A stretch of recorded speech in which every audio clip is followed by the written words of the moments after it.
saya Sabarudin, TIP Aceh. Dengan BIMTEK TIP ini memberikan banyak pengetahuan tentang mutu madrasah melalui EDM dan Erekam. BIMTEK ini bagus dan tim sangat kompak, namun permasalahan pembelajaran daring sedikit terganggu dengan jaringan.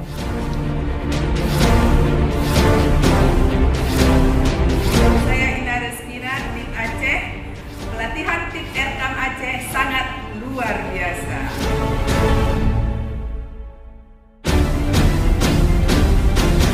Kita ini madrasah yang hebat dan martabat, mau tidak mau, suka tidak suka, senang tidak senang, maka harus mengisi aplikasi Erekam.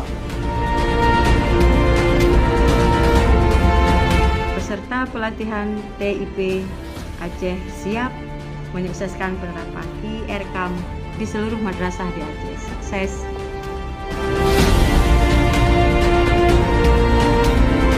Saya Fadila, TIP dari Provinsi Aceh. Jadi kalau di testimoni dari kegiatan Erekam selama 5 hari ini, saya sudah mendapatkan sangat luar biasa sekali informasinya. Jadi harapannya melalui pelatihan Erekam ini kita bisa mewujudkan reformasi madrasah ke arah yang lebih baik.